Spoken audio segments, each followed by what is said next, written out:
the way of the future, that climate change is giving rise to large movements of people, that there's an inability through our adherence to the European Convention of Human Rights for us to actually stamp our foot down and say, no, you're not coming into our country illegally. The extreme policy here is not stopping people at our front door. The extreme policy is opening our front door and welcoming everyone in. It makes no sense because it changes from the past. We will recognize them to be what they are, which is here illegally. They would have broken our laws, so they will be arrested, they will be detained, and then they will be deported to the maximum extent.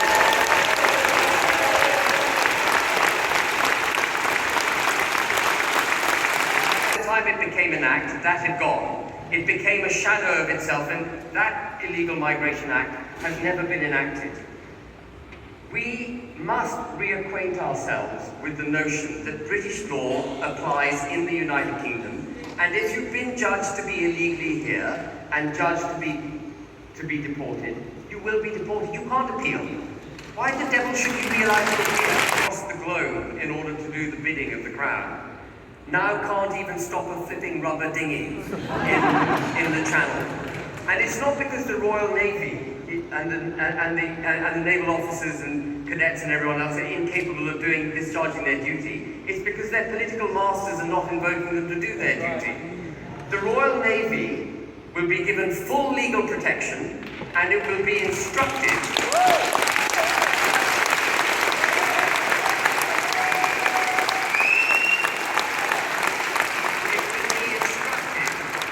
to intercept dinghies, turn them round, and invite them to go back to France.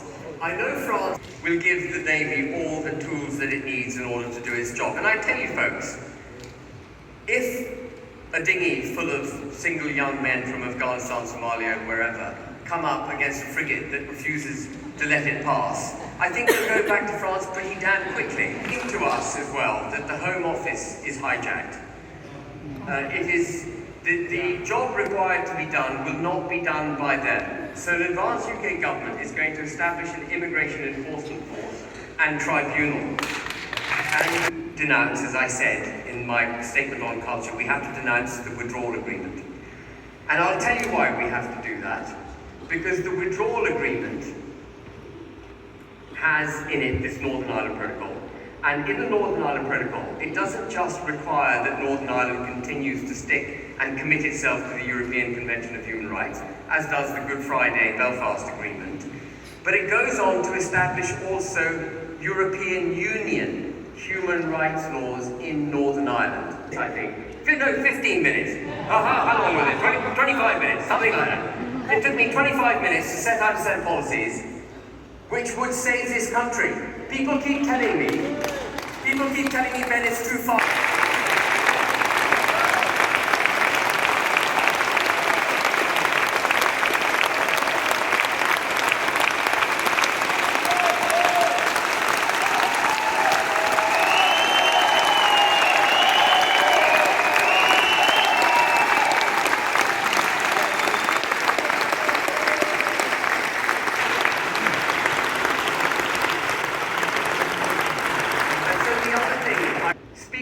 About what I've said.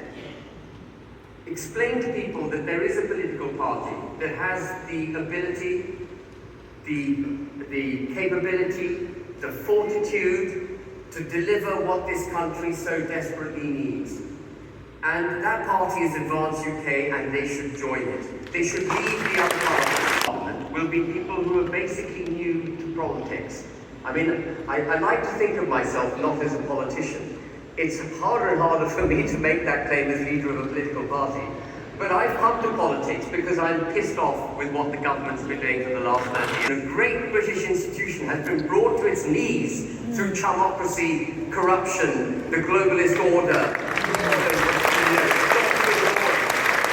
that needs to be addressed.